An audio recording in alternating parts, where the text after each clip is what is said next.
झारखंड में 6,974 नए corona case, 24 घंटे में 133 लोगों की मौत। झारखंड में कोरोना का कहर जारी है। राज्य में पिछले 24 घंटे में 6,974 नए कोरोना पॉजिटिव केस सामने आए हैं। सरकार द्वारा जारी ताज़ा आंकड़ों के मुताबिक झारखंड में पिछले 24 घंटे में 133 लोगों की कोरोना से मौत हो गई। राजधानी रांची जिले में 1,235 कोरोना पॉजिटिव मरीज मिले हैं। जिले में 42 लोगों की कोरोना से मौत हो गई। ताज़ा मामलों के बाद अब राज्य में 60,633 एक्टिव केस हो गए हैं। झारखंड में कोरोना की रोकथाम के लिए सरकार ने लॉकडाउन की अवधि बढ़ा दी। अब राज्य में आगामी 13 मई तक लॉकडाउन रहेगा। आपको बता दें कि सरकार ने कोरोना महामारी को फैलने से रोकने के लिए स्वास्थ्य सुरक्षा सप्ताह का ऐलान किया था। पिछले महीने 28 अप्रैल को इसी घोषणा की गई थी। इसी स्वास्थ्य सुरक्षा सप्ताह की अवधि को बढ़ा दिया गया है। सरकार के डिजास्टर मैनेजमेंट इकाई ने इस बाबत आदेश जारी कर दिया है।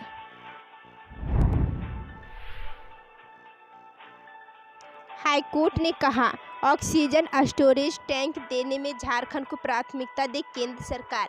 HEC हिंडाल्को और टाटा स्टील से मांगी जानकारी। सदर अस्पताल की लचर व्यवस्था पर सुनवाई करते हुए झारखंड हाईकोर्ट ने केंद्र सरकार को यह सुनिश्चित करने को कहा है कि झारखंड को ऑक्सीजन स्टोरेज टैंक देने में प्राथमिकता मिले।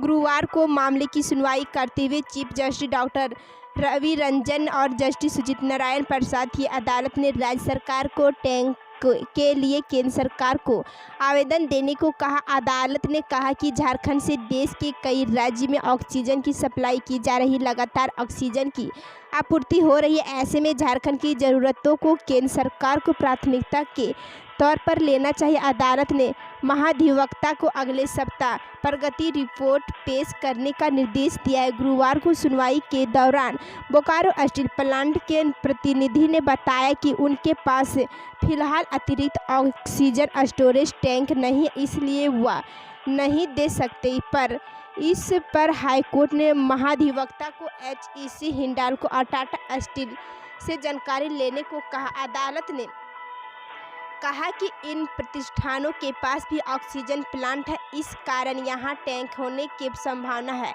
इस पर महाधिवक्ता ने अदालत को बताया कि वह इन प्रतिष्ठानों से जानकारी लेने के बाद अदालत को अवगत कराएंगे।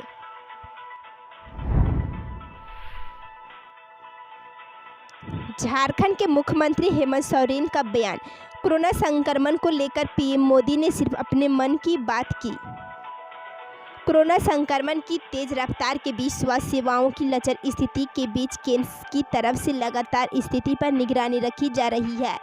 प्रधानमंत्री नरेंद्र मोदी ने गुरुवार को तेलंगाना, आंध्र प्रदेश, ओडिशा और राज्य के मुख्यमंत्रियों से राज्य में कोविड-19 की स्थिति पर चर्चा की, जिस पर झारखंड के मुख्यमंत्री हेमंत सोरेन ने अपनी प्रतिक्रिया दी है।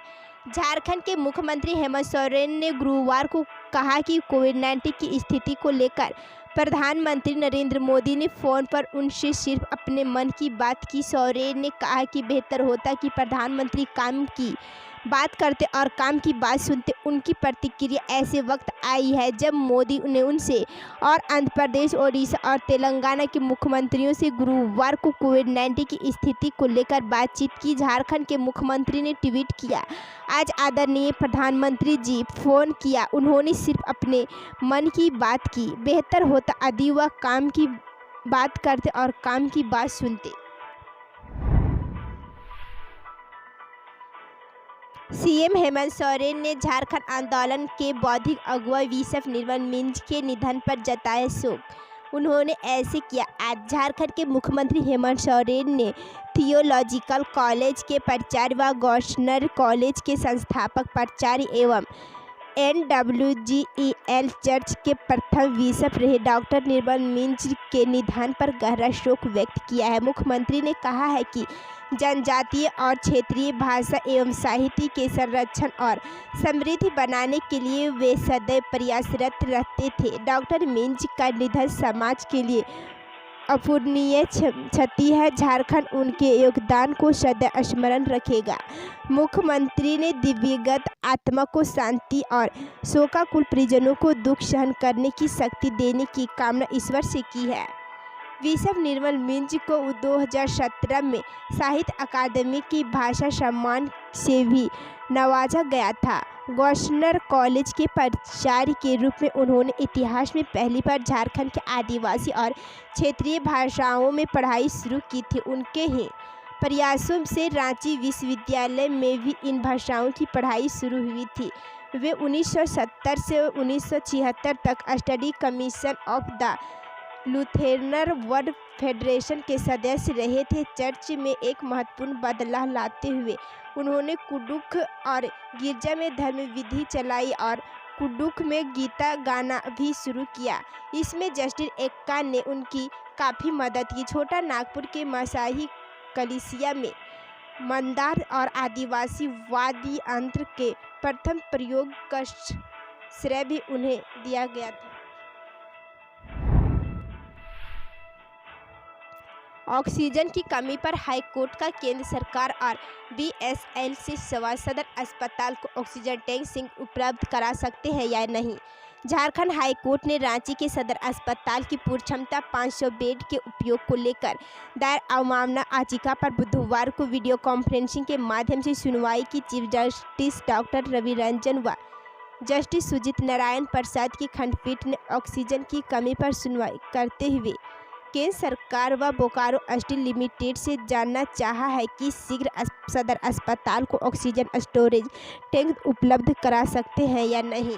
बीएसएल के एमडी को मामले की अगली सुनवाई के दौरान वर्चुअल तरीके से उपस्थिति रहने का निर्देश दिया। खंडपीठ ने केंद्र सरकार से कहा कि यदि कहीं किराया पर ऑक्सीजन स्टोरेज टैंक मिलता है तो उसे उपलब्ध कराए।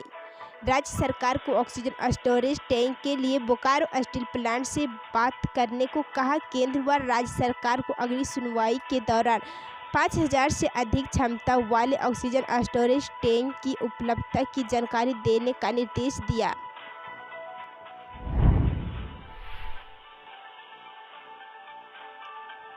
झारखंड में 24 घंटे में कोरोना संक्रमण से अधिक स्वस्थ हुए लोग 2 लाख से अधिक अब तक कोरोना को दे चुके हैं मात। झारखंड में हेमंत सरकार की ओर से लागू स्वास्थ्य सुरक्षा सप्ताह का असर दिखने लगा। मई की 5 तारीख को राज्य में कोरोना संक्रमितों से अधिक लोग स्वस्थ हुए, जो राहत की बात है। वैसे तो मई माह के 1 से लेकर 5 तारीख में कोरोना को मात देने वाले लोगों की संख्या में उतार चढ़ाव दिखने को मिले हैं।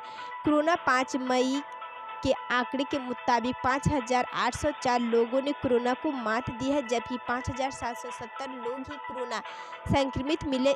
इसे मिनी लॉकडाउन का भी असर कहा जा सकता है। बता दें कि झारखंड की हेमंत सोरेन सरकार ने राज्य में कोरोना वायरस संक्रमण की चेन को तोड़ने के उद्देश्य मिनी लॉकडाउन लागू किया। इस मिनी लॉकडाउन को राज्य सरकार ने स्वास्थ्य सुरक्षा सप्ताह का नाम दिया है। राज्य में मिनी लॉकडाउन आगामी 13 मई की सुबह 6 बजे तक लागू है। इस दौरान आवश्यक वस्तुओं को छोड़ अन्य सभी गतिविधियां पर दोपहर 2 बजे के बाद पाबंदियां रखी गई है। बेवजह सड़क पर निकलने पर पुलिस प्रशासन सख्ती बरत रही है। राज्य के स्वास्थ्य सुरक्षा सप्ताह और पुलिस प्रशासन की सख्ती का असर अब दिखने लगा है। यही कारण है कि 5 मई को राज्य में कोरोना से स्वस्थ होने वालों की संख्या में इजाफा हुआ, जो राहत की संकेत है।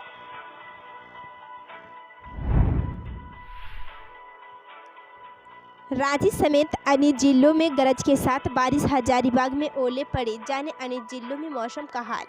झारखंड के लोगों को गर्मी से राहत मिली। गुरुवार को भी राजधानी रांची समेत कई जिलों में गरज के साथ बारिश की संभावना है। रांची में गुरुवार को भी मौसम सुहाना हो गया है। दोपहर बाद गरज के साथ बारिश की संभावना है। ऐसी ही संभावना राज्य के अन्य जिलों में भी। हजारीबाग में जोरदार बारिश हुई, इस दौरान ओले भी पड़े। वहीं जिले में केरडारी में वज्रपात से एक व्यक्ति की मौत हो गई। वहीं जमशेदपुर में भी बारिश हुई।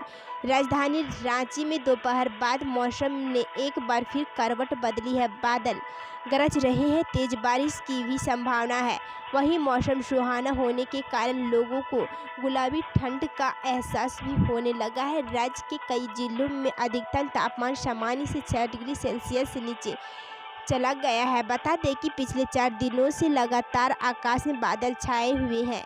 कहीं कहीं हल्की बारिश तो कहीं मूसलाधार बारिश भी हो रही है, साथ ही तेज गति से ठंडी हवा भी चल रही है। इस कारण लोगों को शाम होते ही हल्की ठंड का एहसास होने लगता है।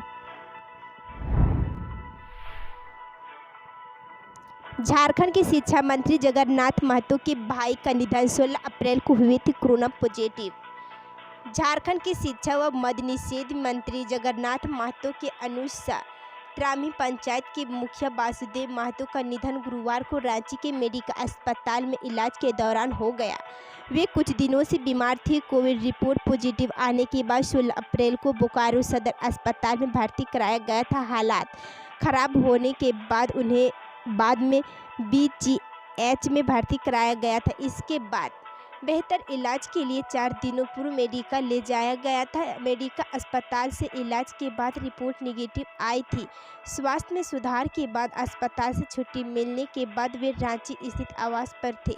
बुधवार को फिर से तबीयत खराब होने की शिकायत के बाद अस्पताल लाया गया। जांच के बाद पुनः छोड़ दिया गया। आज अगले सुबह तबीयत अचानक खराब हो गई, जिसके बाद फिर से मेडिकल अस्पताल में भर्ती कराया गया, जहां दोपहर के बाद मौत हो गई। वे पिछले 10 वर्षों से चंद्रपुरा प्रखंड के तरामी पंचायत के मुखिया थे। इसके निधन की खबर सुनकर लोग शोक में डूब गए हुए हैं। 4 भाइयों में से तीसरे नंबर पर थे। अपने पिछले व अपने वयोवृद्ध पिता, शिक्षा मंत्री समेत 2 भाई, पत्नी, 2 पुत्री, 1 पुत्र समेत पूरा परिवार छोड़ गए हैं।